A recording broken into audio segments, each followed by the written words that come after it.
We got Dustin Miller. He's half naked. He's muscle bound. He's ready. He's ready to go into the plunge. Let's get it. Okay. Oh my! Ha! I'm supposed to control my breathing. Welcome to Frozen Millionaires, the show where we submerge successful people in ice-cold water, then sit them down to talk about how they've achieved success. I'm your host, George McCleary, and I have a penchant for ambition, for entrepreneurship, and for watching my friends suffer in cold water. No tech CEOs or Wall Street titans here. These are the self-made millionaires next door, and they're fresh out of the cold plunge and telling their stories. What's up, friends, and welcome to the first episode of Frozen Millionaires. That was Dustin Miller doing the cold plunge into 40-degree water, and as soon as he got in and started losing his mind, I knew I had something here. Dustin is a real estate developer here in Portland, Oregon, and we're going to be talking about real estate development, his business model, how he's risen to success, and what's next for him. Portland has had a lot of challenges lately, but Dustin is building infill new construction in the city and absolutely crushing it. If you follow Dustin online, you know that this guy is full of energy. It's a candid, raw conversation with a lot of great info, and I know you're going to love it. So Dustin Miller, been in Portland my whole life. So I've seen this city, come up and go down. I've seen a lot of change around here. I've seen this city develop, but I'm a builder, developer, and a real estate agent. So I kind of hold all these and then essentially project their property management as well. So I kind of have a big funnel of all of these things I put into my bucket. So you're managing all your own stuff? Yeah, right now, doing all of our own stuff. That is a lot of hats. Normally you just get a broker or a builder or a developer or a property manager. How many hats is that for? That's four, yeah. That's four. But we have a team, and I would say I don't, I have my lane and everything. And then, I have a partner and people underneath me and stuff that handle some of the property management stuff that I'm not good at. Right. But we're doing a lot of development here in Portland. A lot of new construction, really focused on the inner city core areas that are extremely hot and walkable. And we basically go into lots and find ways to add value. So we're just looking at all these like desirable areas, and then we find lots where it could be listed or it could be from a wholesaler, and then we see how we can add value. And of course, it's always just like looking at a property and saying, I could put a unit here, I could put 2 units here, I could build a little like cottage here, and then we execute. And so what you're describing is part of the residential infill plan, and this is like a density play by the city of Portland to just add more density, more units to mainly like the urban core. That's what we're talking about, right? Yeah, right. We're mainly doing a lot of that, like with the residential infill project, middle housing land division, cottage clusters. Like the city of Portland has completely opened up what you can do on these lots dramatically over the last like two to 3 years. And they've just opened up this middle housing land division, which is extremely describe that if you don't mind for those of us that are not acquainted, because I generally know what it is. I mean, it's building backyard ADUs, it's attached ADUs, it's basement stuff, but you're building detached structures in backyards essentially. Is that right? Yeah, exactly. Building detached structures. So the middle housing, all of this stuff goes together, and it's pretty complicated because there's a bunch of different lanes that you can follow. There's the residential infill project, there's the cottage clusters, middle housing land division, and you can do, you can put your ADUs or 2 ADUs behind a house. That's one thing that they allowed you to do. That was maybe 2 years ago, where you went from being able to build 1 detached ADU to 2 now, right. Or a little combination of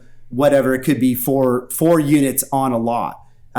So since then, they've opened up the cottage cluster. And so you're able to build a bunch of cottages, and the cottages gives you a little bit more freedom on the size. You can build larger units. You're not limited to the 800 square feet. And you can also now divide these. The middle housing land division is an expedited land division that you can do on this. So once you have your 4 units or however many units you want to put onto a lot, now you can actually go through and carve up that lot exactly how you want. Like, so that a person who buys that owns both the sticks and bricks of the house plus the land underneath it, but it's just a smaller little footprint exactly. of a lot. Yeah, okay. you just carve out a little corner, with your setbacks and stuff in that lot, and that is a fee simple lot, which is a lot different from what we were doing 2 years ago, and even a lot of the projects I'm doing now still bleed over into this condoizing conversion, where essentially you have one lot. And then, but individually platted like little houses, right? That like where it's just the sticks and bricks are what you buy, similar to like the interior walls of a condo. Yeah, exactly. So now you're actually able to go fee simple, and you don't have to go through all this condo stuff. And I think it adds a lot of value. I think there's a lot of people trying to determine what is the value difference between a condo and a fee simple lot. There's a huge difference because in a condo, you have to share everything that's outside your doorstep. Whereas in a fee simple lot, you own at least some dirt. Like you can be barbecuing on your land. It's your stuff. You own it down, like the air rights, down to the center of the earth. Right. All the way through. And people just love it. People hate condos. Like, they hate condos. No. They hate the HOAs. I know why. Like I've dealt with a few of them, and naturally they're awful. Anytime you have somebody, just regular neighbors that are in charge of making your life hell because they want to, they do, and they suck. Nobody likes it. A group of crows is called a murder, and a group of Karens is called an HOA. Hey, yeah. I've gone through that. This floating home I have, and the HOA there has been a freaking nightmare. Oh man, I guess that's another story. So the middle housing land division, are you able to get units of sufficient size, like by abiding by are the setbacks the same? Is it like 5 feet on each side, like a normal house? Yeah, the setbacks are the same, and then the spacing in between the house is the same. They'll allow you to go up against like an alley lot line now, which is all the way up against the alley now. It. Yeah. Okay. So no 10-foot setback like normal. Right. It's 5 foot in the back, and now you can go all the way up against it. You have to have one thing that they opened up is the average is they have a 1,400 foot maximum. So, but you can have a mixture of these. Like, you can go low if you want, 600 feet or 400 feet if you wanted. The 800 foot will give you a 2-bedroom, but it gives you 1,400 feet's pretty big. Crappy 2-bedroom. It's not quite enough space. So now we're able to build kind of like the 900 to 1,000 square feet. Gives you a really generous 2-bedroom, 2-bath, and that is ultimately the way that people are living now. So they're, we don't have the average household used to be 3 people, and now it's 2. So people are living in smaller households, and that cottage fits the normal, the newer family. Of 1 or 2, which is what it is. Yeah. So then are you able to do this on lots of a standard 50 by 100 and able to get units of adequate size that you're able to make pencil? Because if you're going to be doing it in a place that actually makes sense to do this, I mean, the urban core, typically the lots are 5,000 square feet. So you've got a house up front of, how many square feet, but then you're essentially building in the backyard. Are you able to get 2 back there or 4? Do the lots have to be bigger? Do they have to be corner lots? How do you do that calculus? Yeah, it's really funny because the residential infill project, or RIP 1, RIP 2, where you could build the 2 ADUs, you could build 2 ADUs in the backyard, but on our typical 50 by 100 lot, which is super standard here in Portland, which is most of, we've identified all the oversized lots and how many 50 by 100 lots. There's a huge amount of 50 by 100. So being able to work with the 50 by 100 is really critical in this business of trying to find something that works. And like I was saying, the RIP, where you could build your 2 ADUs, it had this calculation in there where you were limited to lot coverage ratio, and it was the matrix was 15%. So your ADUs could only cover 15% of that lot, which was 15% of a 5,000 square foot lot is 750. That's tiny. So that limits say you're double stacking these, now that's bringing your little cottage or ADU down to 750, and that's a really crappy little structure. Right. And now the cottage cluster, you can go larger. And so we're getting up to the 900s and laying 2 of those on a 50 by 100 lot and keeping the existing house. And I think that's the key too. So because in this plan, what's so valuable is you're able to keep the existing house, and that house essentially, for the most part, maintains its value. So if you're in Woodstock and you got a little cottage or something like that, it's not going to sell less than $500,000 if it's done up, regardless of if it has a backyard or if it has a small 6-foot backyard. Like, you'll lose just a little bit of value, but essentially you're getting that land in the back almost for free. So we're able to build, to answer your question, we're able to build 2 900 square foot, 2-bedroom, 2-bath cottages in the back of a 50 by 100. So what we look for are just the well-positioned lots. So, or a house that's well-positioned on the lot. To afford you more backyard. So the house can't be like right smack dab in the middle of that 50 by 100. It's got to be more set towards the front in order to actually have that room in the back. Exactly. Right. And then the golden ticket is when you can find the oversized lot that's 6,000, 7,000, maybe even 10,000. And then that house is well positioned in the very like front corner. And then you have like, so for instance, we have one on 24th in Alberta, super walkable, just really cool little area. And found this house. It was 600, I think it paid 625 for it, 640-ish, right around there.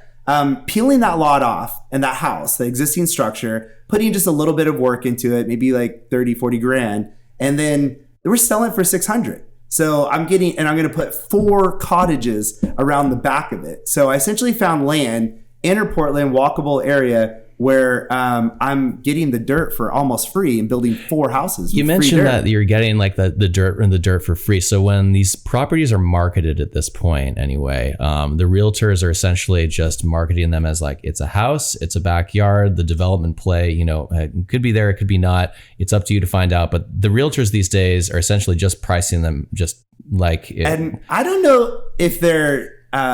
it's really sad. These realtors are fucking stupid. I'm going to piss off a lot of people, but these damn realtors. You wouldn't be the first person to say that. You're marketing a house. You're supposed to be like professional, and it ticks me off when these realtors are doing their clients such an injustice because they market and they'll say it'll be a 10,000 square foot lot, and they'll say, oh, you can build an ADU in the back. You're like, you dumb fuck. Like, you should at least know what the fuck you're doing in the back, what can be done here. And I'll call him out. I'm just like, David, you should be ashamed of yourself. After you're under contract. David, you should be ashamed of yourself. Do you have any idea what you can do to this lot? It doesn't get me anywhere. See, in that's life. just the thing. So, they really don't. They absolutely don't. No, because they're like, they don't learn that in real estate school. They're not developers.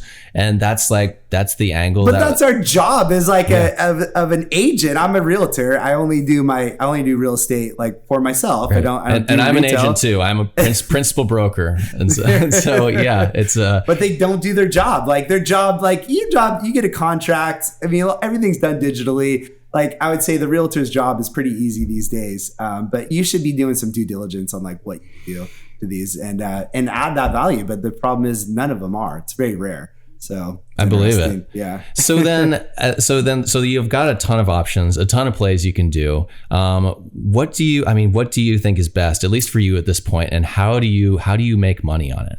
Yeah. So the easy thing is the play is to find the well-positioned house on the oversized lots in the prime core areas, like right. the more desirable areas. If you're trying to, I actually do what this is supposed to result in, which is more affordable housing, then you could do it closer out towards 82nd and stuff. But a lot of what we're doing, but it makes it tougher to pencil essentially in like the shitty areas, right? So essentially, what we're doing is we're bringing in affordable housing into these like high demanding like areas and stuff. So finding the well positioned house, and then we do a rehab to the house. A lot of times we're doing a rehab to the house, and we'll find an old craftsman that needs a full rehab, and we'll go through it. We'll convert the basement into an in-law suite.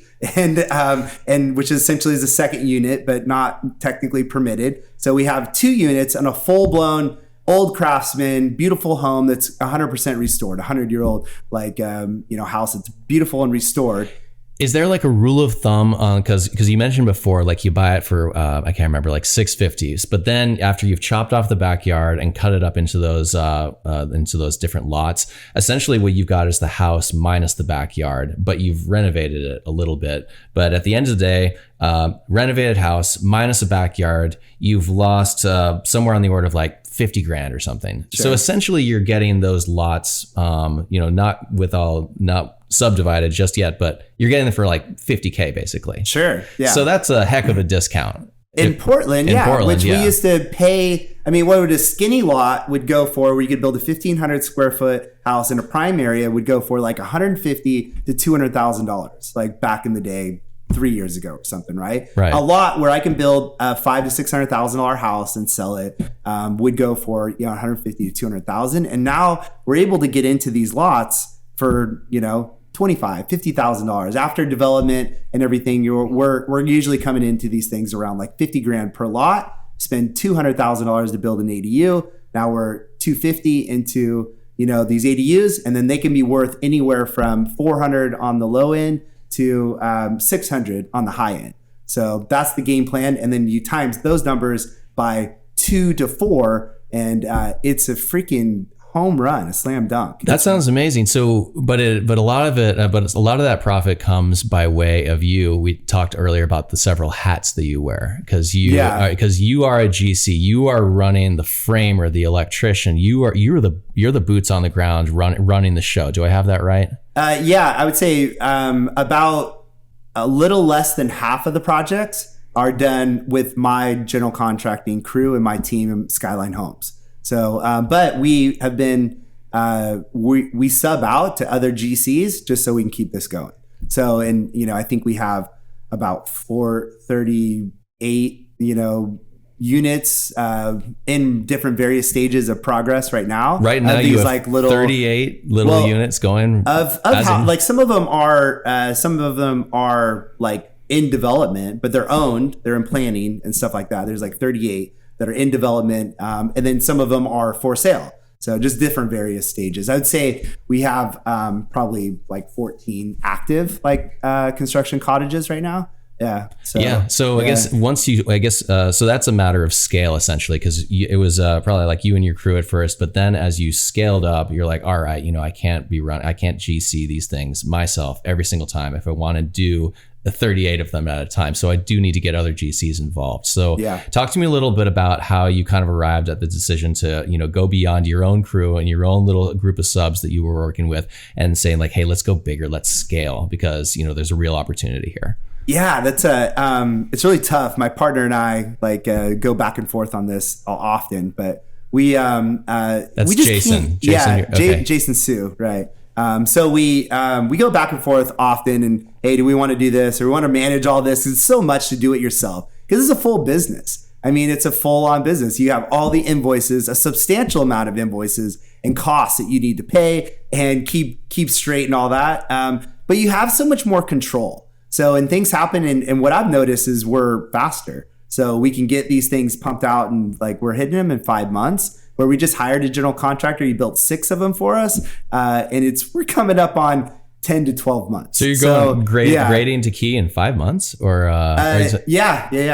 That's quick. That's our fastest one. They're small, but there was 2 of them. And we pushed it. We really pushed it. Jason did, actually. I've had a lot of flips take twice that length of time. Oh yeah. So. I've got a ton of them that taken that long. Yeah. That I'm speaking of our most successful build, but on average, we can get them done. We used to be 12 months for a new construction, nine months or so, and now we're kind of saying we feel comfortable getting them done, budgeting 6 to 7 months, and then 2 months for sales. That's great. Right. And so are you the realtor on all the sales as well, picking up all those calls and everything? Well, I have been in the past, but recently I brought on we're just building our team. And so I brought on a co-agent for me that works underneath me. And I have a deal with him where he does all my work and we split it 50-50. So I pay him, he does all the work. He doesn't have to go work for it. And then I don't have to do much 50-50 Really? on like deals that are just put into his lap. In this day and age, there's a lot of realtors that are really hurting right now. There's not a lot of sales, not a lot of inventory. So 50-50, I mean, I think that's a great deal for him and a great deal for you, because it means that he's essentially doing all the work. And doing it better than me, I'm sure. Because I do the same. I do the same thing on all my projects. I'm the realtor on it, and I'm my own principal broker. I get to keep everything. If I represent the buyer, or if I sell my own stuff, I don't owe any money to anybody, and I love it. Yeah. However, I'm on the phone with people as they call and ask me something that's clearly on the listing, and I just want to tell all of them to fuck off. And I can't do it because but that's just part of being an agent. So you scale up and you're growing bigger and everything. And so, but I'll take you back. I guess it was a couple months ago. There was like a bullet hole in your office. I saw your story on Instagram. You said like, I can't believe this. I'm so tired of this shit. Portland's like, you need to get your crime under control. Fox News got a hold of it. You go on the show. And so, when we all have like our mixed feelings about, conservative and liberal media for that matter. Sure. And so of course they're going to try and push the narrative like, oh, everything's all fucked up in Portland and everything. And, it's because of, confirmation bias and, liberal politicians. But so nonetheless, you still had to contend with that. And you and I shared our opinions about all that at the time. And yet you're still doing a ton of business and doing well in Portland. I guess my question is like, are you optimistic for the future? Because no one's going to buy these houses, these 38 projects. No one's going to buy them if nobody wants to live here.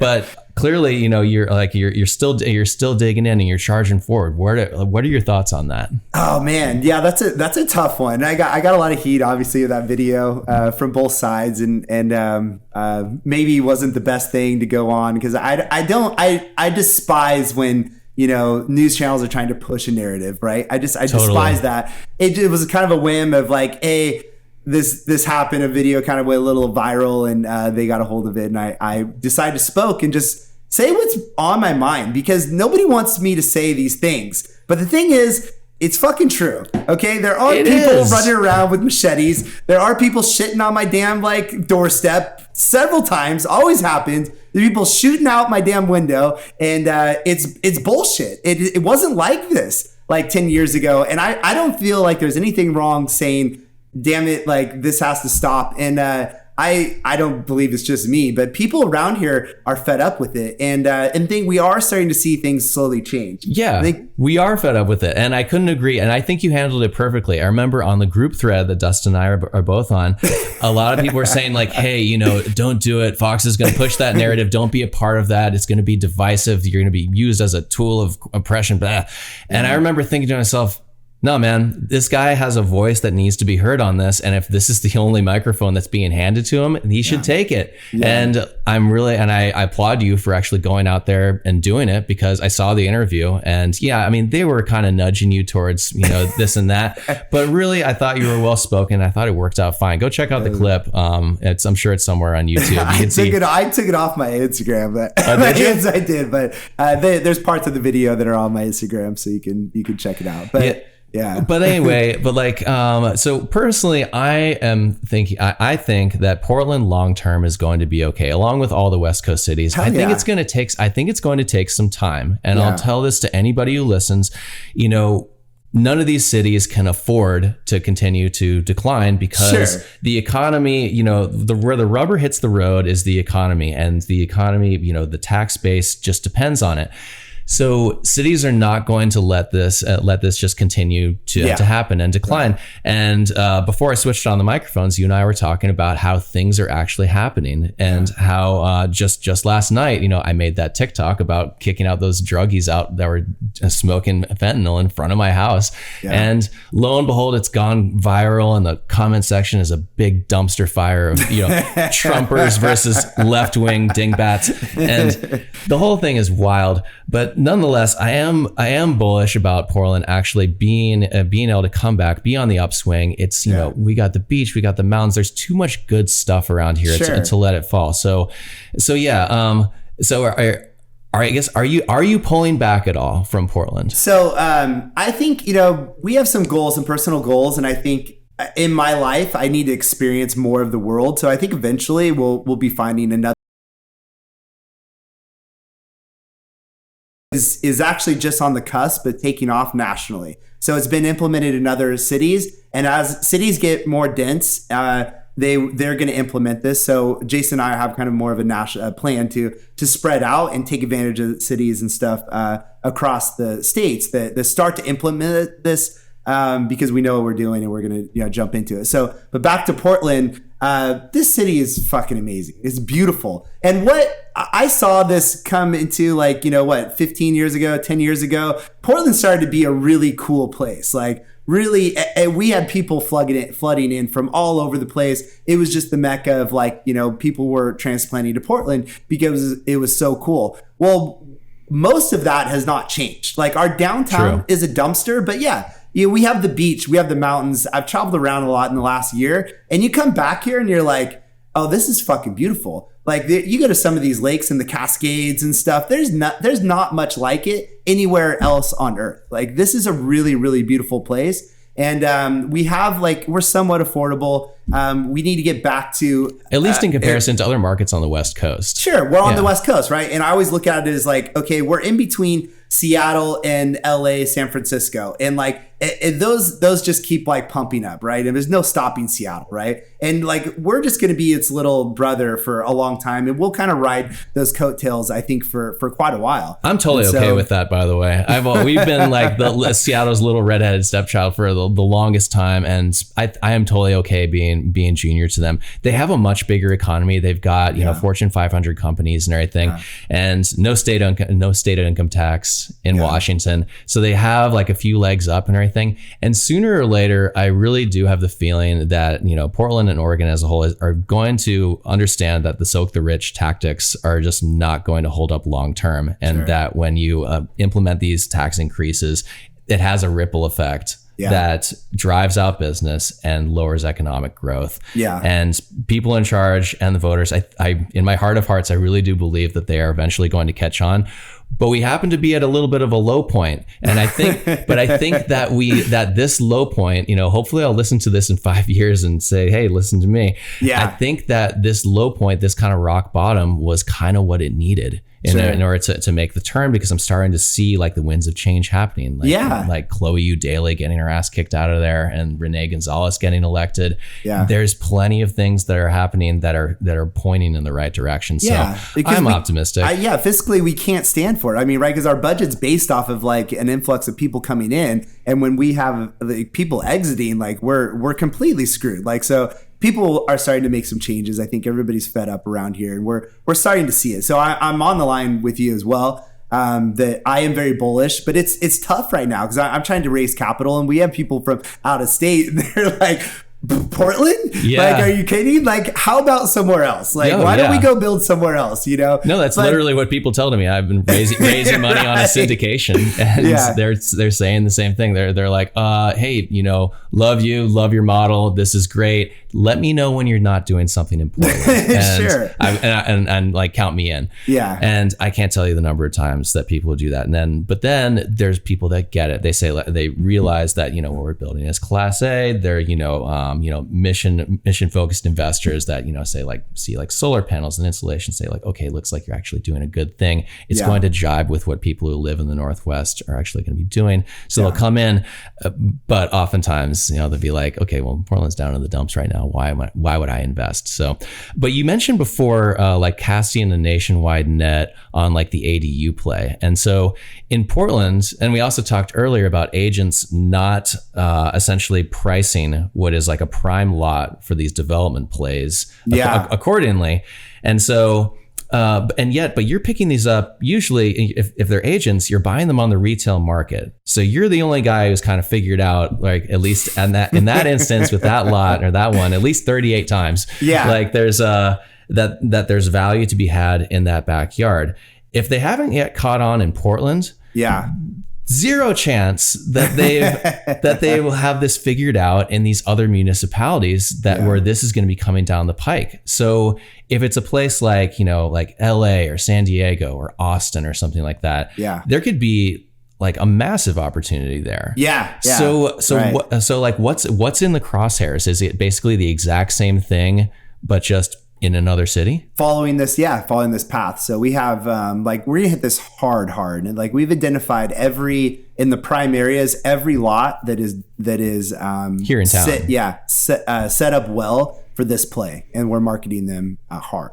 So we're chasing after You're each one of them. Letters or like letters. We watch they get listed, so we're on it. Like and we're not competing against developers because it's a $700,000 like house, but we know that $700,000 house is going to stay $700,000. We're stealing the backyard. But yeah, the next play you mentioned, actually Austin is just passed some zoning changes that's going to implement something similar. And my daughter's down in Austin. I love Austin. We'll probably do some stuff out there. Austin's kind of at the peak right now, but we're just following the stuff around and then we'll take the same like little system that we developed and, bloop, like drop it in there and get after it, because it's crazy. I don't really want to come on and tell everybody like how valuable these are, but the agents don't get it. The developers don't get it. Like there's not many developers out there right now that are doing this. Like I look and they're still like building skinnies and stuff. I'm like, what on earth do you want me to tell you why? Like, why? I'll tell you why. Okay. It's because developing and doing business in Portland is a pain in the ass. Very true. I know. I was in Southeast Portland to meet an inspector because the grading wasn't satisfactory on like I finished this project. I'm not making this up 2 years ago. Yeah. And then the tenant moved in prior. We thought we were going to pass. The tenant was moving in and we didn't pass. They put a bunch of crap up there. I've been kicking the can down the road with this inspection. Yeah. So they came back a week ago. They said, "Oh, the grading's still not right." I'm like throwing my hands like, this grading's fucking fine. Right. Yeah. They came back again today. I met the inspector. Finally, I passed it. And we realized that she was there 2 years ago as an inspector on this thing. She's like, "Oh yeah, this one."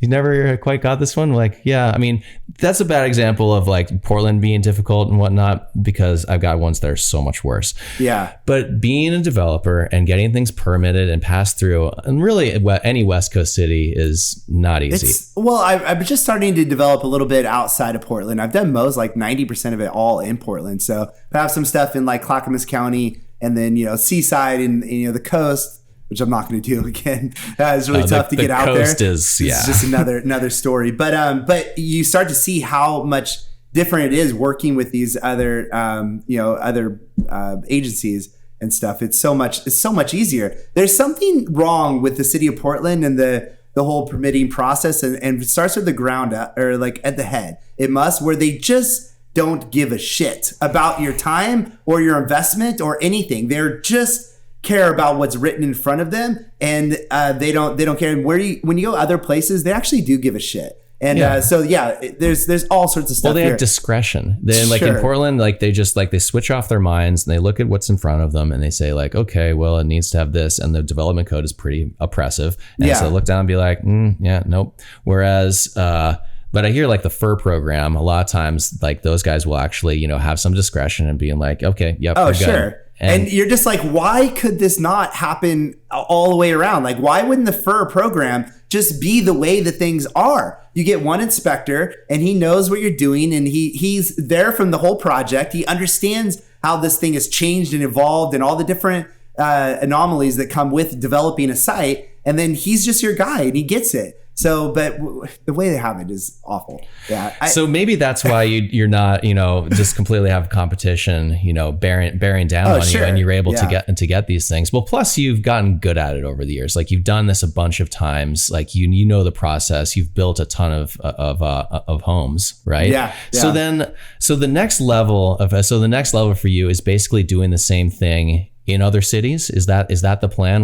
What is sort of like the next level? Well, we just bought like our first site that will be a 20 unit apartment complex. So that's like here in town, in Portland. Just here, right? I know, big balls, huh? Like we're actually going to stabilize the property and stabilize it and just let it sit. And maybe that costs us $100,000 to stabilize the property. Put 3 tiny home pads in the back and rent out the existing structure while we work on all the plans. And then that way, at the end, when we're, say 2 years, right, to get through fucking Portland and planning on a big structure like that, then we have the option. We don't have to develop it. So if you're 2 years into development or whatever on a project and you get permit ready, you kind of either have to sell it or develop it. And if the economy is like crap, you're not going to sell an entitled project. So, but yeah, we feel really good about the like land cost, where it's at, location. We've been wanting to step up into like a larger multifamily and looking at them for quite a while, and this is the lot and place to do it. Is that like an RM2 lot, like a multifamily zone? RX, yeah, RX. So it's got the most freedom of any like multifamily. You could actually, if I didn't have a residential house next to me, I could go 100 feet up,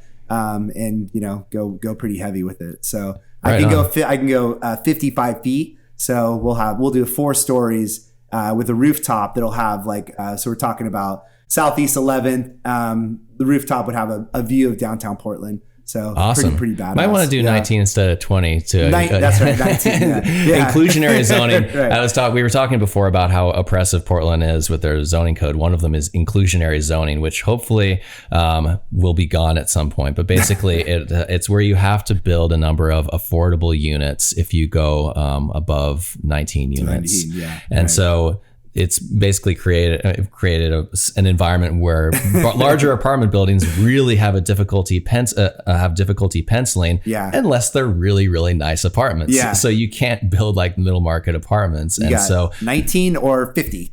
Yeah, right? Like, exactly. And plus they have to be really expensive in order for developers to get out of bed to build these things. And so we cut ours up. So I'm doing an apartment projects and we cut it up 12 and 12. So that we wouldn't have to do that. So, you can think about that. Yeah, but yeah, so that's the next level up is some multifamily development, doing this stuff in other cities and everything. So, but like, I guess that would be kind of your 5-year plan. What about your 10-year plan? Like, are you going to move to Southeast Asia and be on a beach or are you going to go just keep going? No, I would say, well, actually I'll back up to my 2-year plan.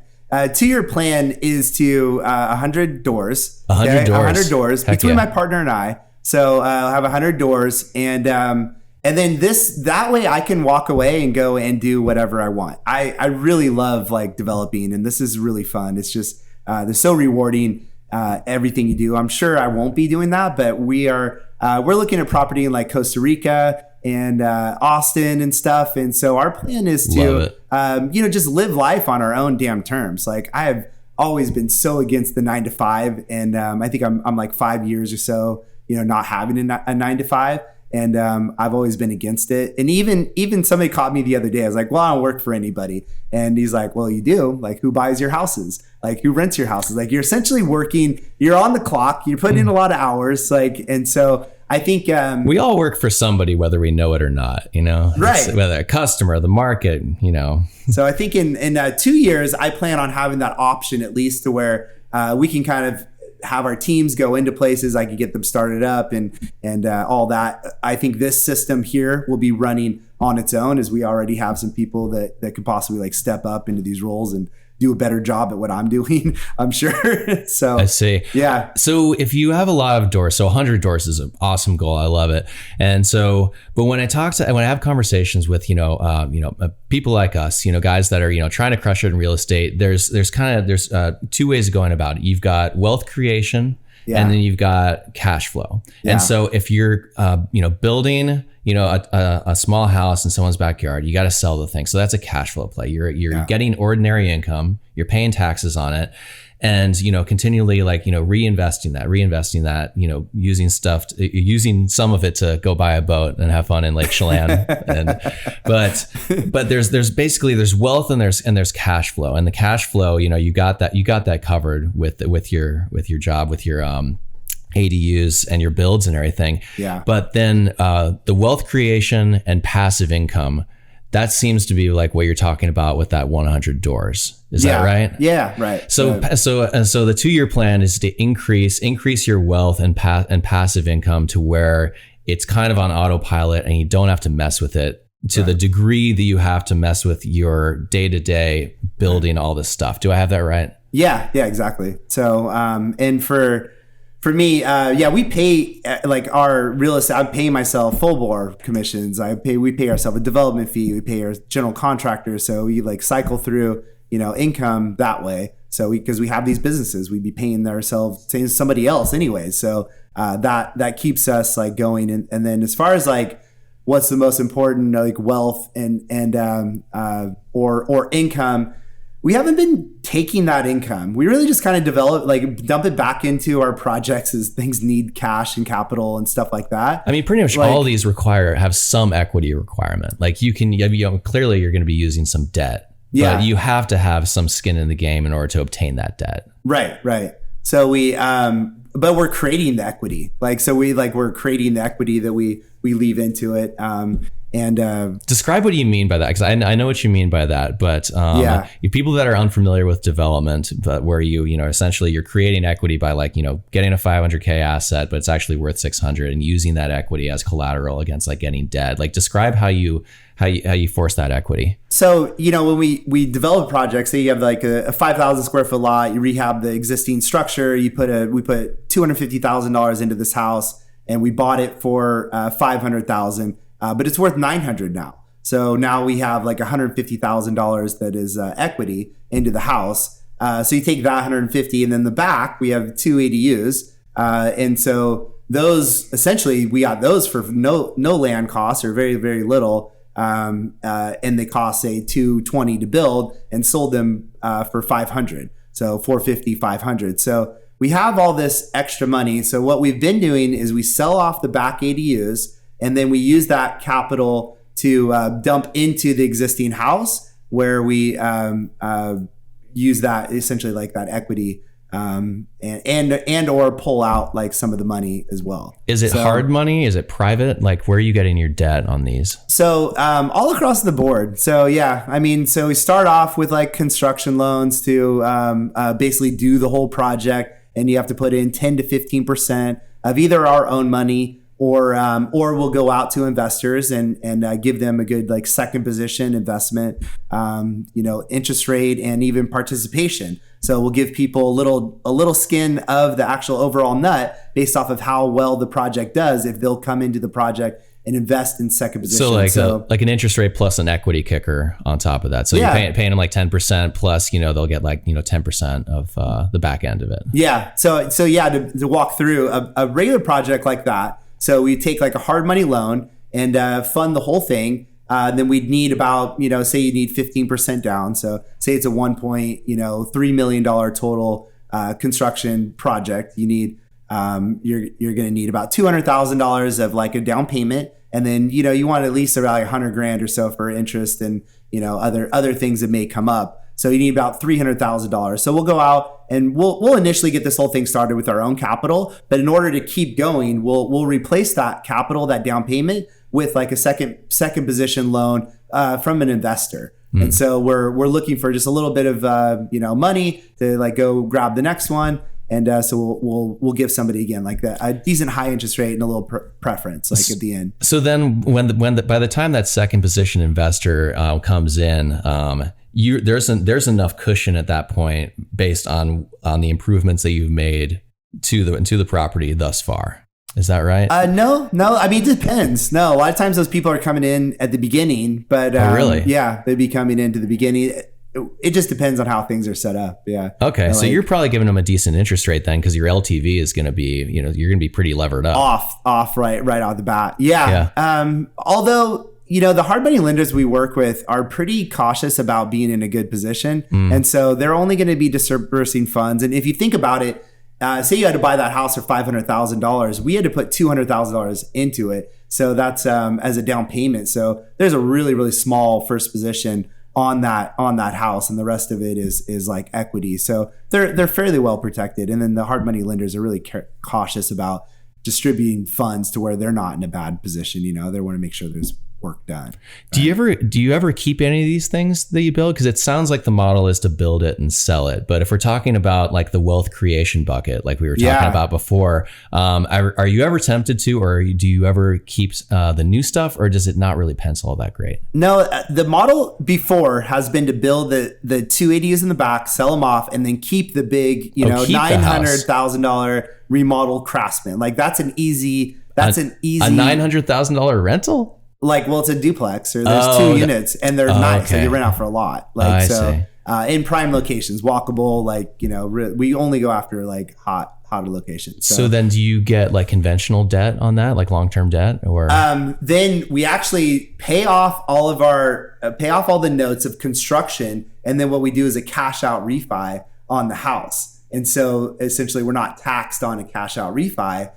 So we're taking all of our profit, leaving a little bit of the equity into it, and then we're cashing out a bunch of our like money, and taking that and implementing that into another one. So, but it's really interesting because you ask like, hey, are you keeping these or selling them off? Because we have a shitload of these things that we're building, but the model is like to sell them off. Like that's the original model, because it doesn't make a lot of sense to have a $400,000 or $500,000 door. Like it doesn't pencil that well, right? So, but we're looking at these like, there's got to be a better way. Like we want to hold these, especially considering that now we're probably like in a low point of the market. Like, so we don't want to be just selling everything off right now. If anything, it'd make a lot more sense to hold them right now and then sell them in 2 years.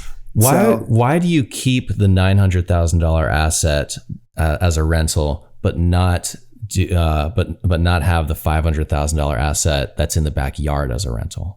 It's been just because it's a little bit more,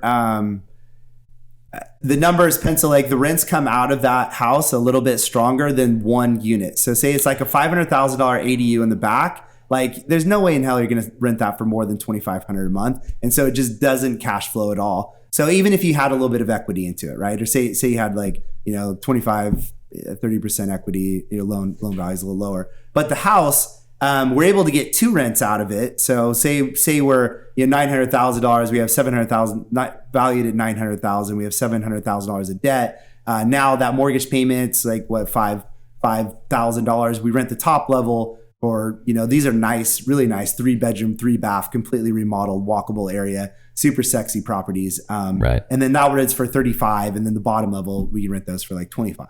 So it just brings in a lot more money. It sounds like it's the fact that it's 2 units that does the heavy lifting on that. Yeah, exactly. Right. You have 2 rentals, two units too. And then there's also some pads that you've built as well. Describe what this is. Is it tiny house pads? It's kind of like an RV pad. Like help out anybody who's unfamiliar. Yeah. So it's funny. I'm always like one thing about me is I always kind of push the lines, push the limits, and push what the city says you can do versus what I think I can do and or what I want to do. Love it. And so I like to push boundaries. But so I don't know if I should be saying this on air, but we've like some all of these 7 houses, of our listeners will love it. I promise. So when you're doing a remodel, you can go into these places and you already have access to your electrical and your plumbing, and you got your sewer line opened up and stuff. And so what we've been doing is if the house is positioned well and it can open up enough to where we have these areas that are in the back, the city says that you can have one tiny home pad like on a residential property. So that's like given. And then we do another one, and so far we haven't had like any problems. So it's been well over a year. So what we're doing is we run a breaker out there, like we run like a 30 amp out there to where they can plug in. They've got their own like power out there. We run a water line that's not separately metered. So we just run a water line with a spigot that they can plug into. Mm-hmm. And then it's just like a hose bib basically, or right. Like underground, like run underground and then just come up on a little hose bib. But like, the pipe's underground, but what sticks up out of the ground is basically a hose bib. 6x6 post with a little hose, a little spigot on Perfect. it. Yeah. So, and then you run a sanitary line too. But it's a lot to do that if you don't already have your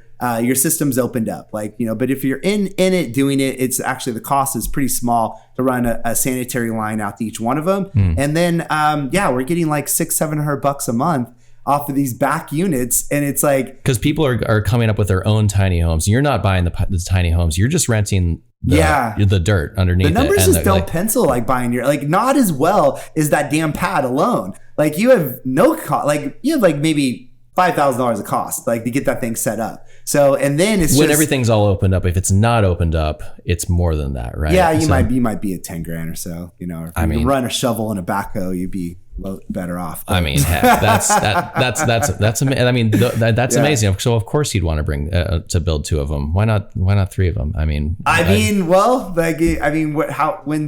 the neighbors complain, like, right? What's going to happen? The neighbors are going to complain because there's too many people or something like that. So, but if you keep your property up and you know, I have it well fenced off, put up some stuff and keep the neighbors happy, be a nice guy.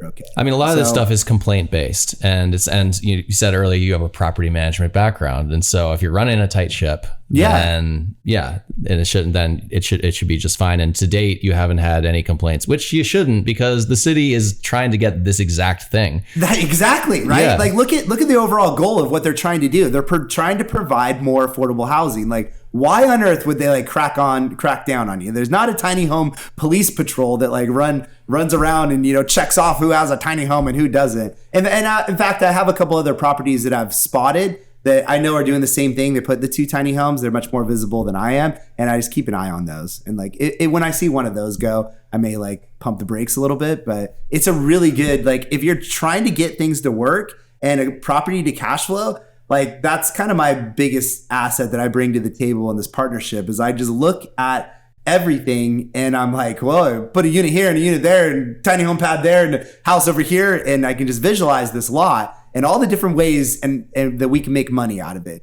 And so if you have a good setup and a driveway, especially like these little garages in Portland that are just falling down and stuff, they're built on a little slab, like, and they probably have power going out there anyways. Like, get rid of that garage, put a little tiny home pad there. Totally. Because converting the garages doesn't work that well. It's a lot more work. You really, you have a little garage and that's another thing you'll put on the listing is like, you can convert the garage into an ADU. And it's like, you fucking retard. You have no idea like how hard that is. So sure you could just say that it's, I shouldn't say retard, huh? That's really offensive. I don't have the software to believe things just yet. So yeah. So, but that's not the play, but a tiny home pad that's an easy win right there. Yeah. So I love it. You mentioned your partner a couple times, Jason. So if you're going to scale up, if you're going to, to level up in this game, you need to have, employees, partnerships, you got to have people. When you're partnering with somebody, that means, you're both kind of sharing in the action and everything. And so you got a lot of hats. You're clearly doing a ton of work. How did you choose Jason as a partner? What does he do? And what sort of value do you guys bring to each other? Yeah, man, I love that guy. Like he's just freaking a rock star. And I'll tell you backdrop of Jason. Jason actually worked at Nike, senior level finance guy, making a really solid W-2. And we partnered up when I first got into this business. I was doing little side jobs just to try to stay afloat and stuff as I had a couple, first couple flips didn't go well. And so I'm doing like, raise your hand if you've lost money on a flip. Yeah, right. Same. Yeah. Yikes. So anyways, he had a little kitchen leak and my wife works at Nike as well and connected us and was like, oh, you need some help doing some flooring, countertops and stuff, wants to do like a little remodel. You went to go fix his sink? Yeah, that's how you guys got partnered up? So that's amazing. I never knew that. Just started talking about real estate. And at that time, I'm just like, I got this big vision of what I want to do. And I'm like, I want to take over the world. I was like, got my, first wholesale deal and a couple deals under my belt. So you're under his sink, water spraying in your face. You got a wrench, be like, I'm going to take over the world. I've got this great plan. Yeah. What's up? And he's like, this guy, I should give this guy tons of money. We should do something with this guy. What color countertops would you like, sir? Yeah, exactly. So I help him out. Like it was kind of as a favor. Like that wasn't my main jam. But we started talking about rentals and properties, and I opened up the opportunity to invest in a project. And like, hey, I want to buy this. And we tried a couple.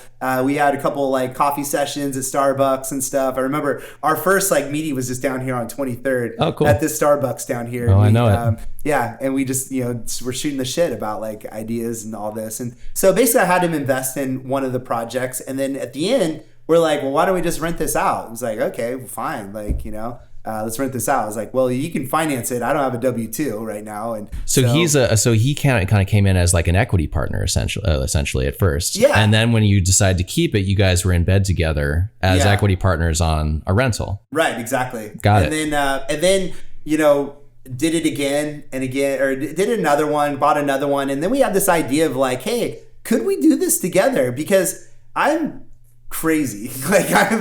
I'm nuts. I push the boundaries. I'm not going to push back on that. I'm like, I got all these crazy ideas and stuff, but it's like, I know my weaknesses. It's hard for me to implement stuff and get into the weeds. So he's more like your integrator, like your kind of grounding force. Yeah. Got it. A really, really good integrator and can deal with my shit well, and is really good at dealing with my stuff. And he those are the best partners. To date, I only have one that's worked, and I'm married to her.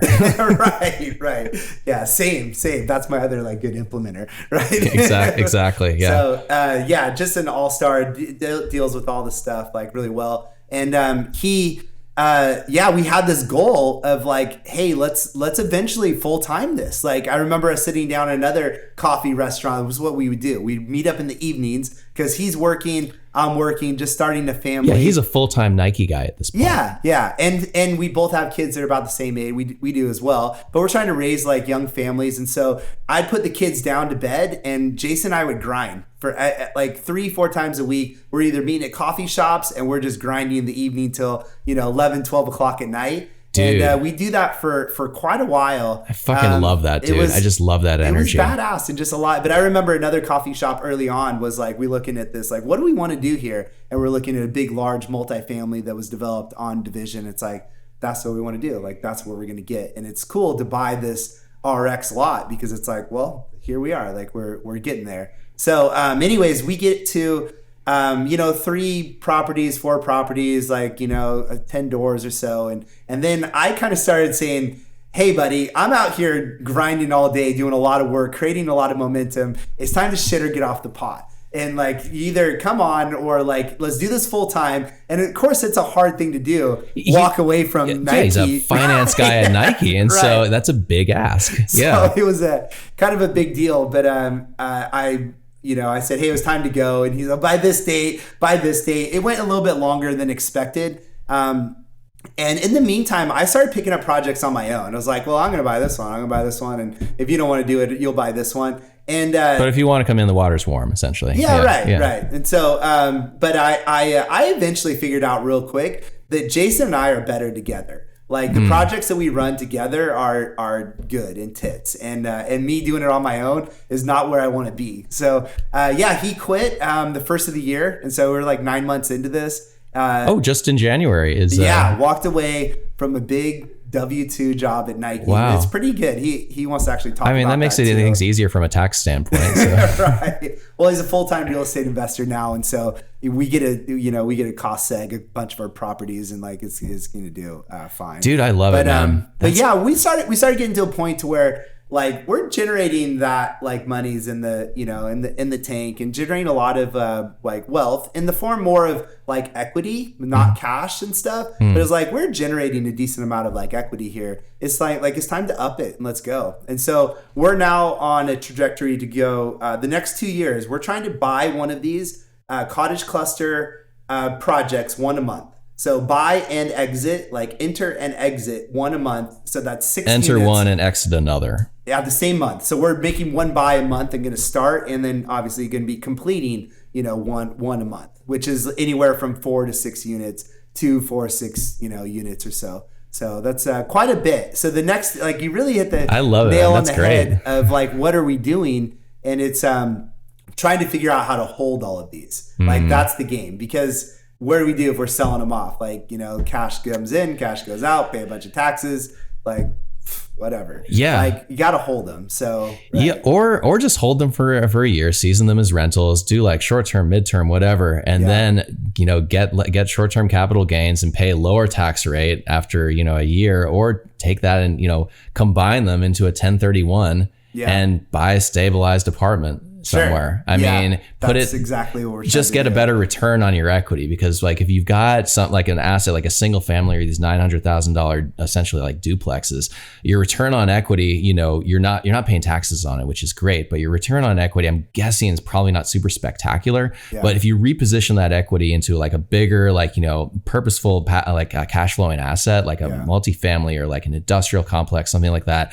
I have a feeling that is going to be the key. So unsolicited advice from George today, that I think is going to be probably, near as I can tell based on what you've told me today, the single like most powerful wealth creation tool that's really just at your fingertips. Because you know, to leverage that equity, and that you worked so hard for, you've shed all this blood and sweat, you know, building these things, you've got this chunk of equity.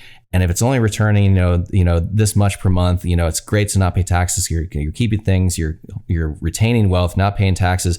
But if you can position that equity to get a really killer ROE on that, holy smokes, man, that's when you don't have to worry about shit. I mean, 100 doors is great, but if you've got, you know, all that equity, I mean, shit, dude, you could have far fewer than 100 and have it pumping out more passive cash flow than you could ever know what to do with. Yeah, it's funny. It's just kind of, this is all coming together the last like couple of weeks, but exactly what we were talking about. Yeah. And we're trying to find ways, and we're talking to a portfolio lender that's going to allow us to like actually like hold a lot of these. And it's really cool. And then exactly like 1031 them in a year or two when like the market goes up, and game over. Right. So, dude, I love it, man. And so before we close, I just wanted to say something. So that energy that you and Jason were creating when you guys, you know, put your kids to bed. And so I don't know about you, but after my kids, we both have young kids, or like, you know, mine are now a little bit older, so things are easier now, but you put your kids down at the end of the day, you're completely zonked. You've worked all day. You were with the family, you put the kids down. I'm ready to be horizontal, but you guys found the energy to get together, to talk business, to hatch a plan, because you guys were just compelled to like to move forward, to move the ball down the field night after night after night. And I really think that's really what separates the men from the boys in this type of business and everything. And I really applaud you guys for doing that. And that type of passion, I think, is what really grows wealth and cash flow and makes people successful. And that is the whole point of this podcast, is to have these conversations with people that are doing just that are out there hustling. Like after the work is done, they do more because they're just driven. They're compelled to do that. Yeah. Right. And it's something I admire. It's something I aspire to, and something I try and practice as much as I can. Scrape the bottom of my energy barrel as much as I can. But like, you know, if I had to give you I'll just call it like an armchair analysis of, you know, one of the biggest reasons why you got where you are today. I mean, it's that energy right there, man. And I just love to see it. Well, you start to notice when you put in a bunch of effort towards something, and you don't just like zonk out, or you fall for like what the impulsive like behavior that we all have.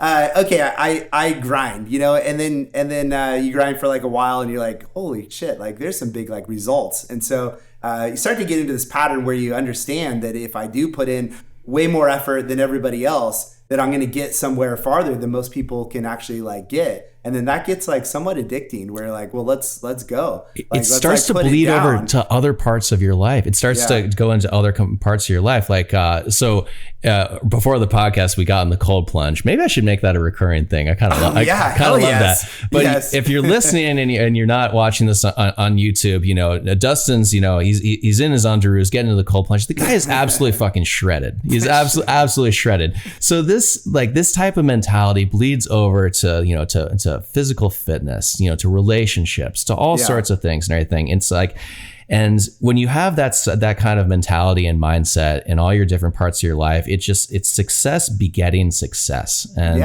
that's why I love these conversations. That's why I had you on, man. So dude, thank you so much for coming on. It's been an absolute pleasure, man. This is great. Yeah, man. Really enjoy it. But anyway, Dustin, give everybody your socials and your contact or whatever, anything you want to plug right now, so if people want to reach out to you and get in touch with you, learn more about you. I'm on social media. You know, we have Instagram. You know, Dustin Michael Miller is the Instagram handle. Website is luminant.us, INENT.us. So that's our development company. And I love sharing. I love talking about real estate. This is I feel like we could go another half hour here. Oh yeah, just easily. Talking, but it's great. This is just like time flew by real quick. It flies, man. Freaking rad. Love it. All right, man. Yeah. Well, thanks again. All right, brother. You bet. Good stuff.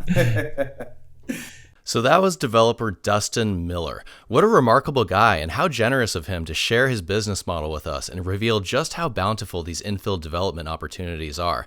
Do you think other cities are going to pass laws like Portland and Seattle did to increase density? If so, that's going to create a massive nationwide opportunity because you'll have new houses in prime locations that were previously not buildable due to zoning restrictions. Dustin is taking advantage of it, and perhaps you should too. I really hope you enjoyed our first episode, and if it's earned a 5-star review from you, I love to see it. Don't miss our next episode, where I'll once again be cold plunging and talking with another self-made millionaire. And until then, if you too want to be a successful person like Dustin Miller, I encourage you to embrace the cold and ignite the dream. Thanks for listening.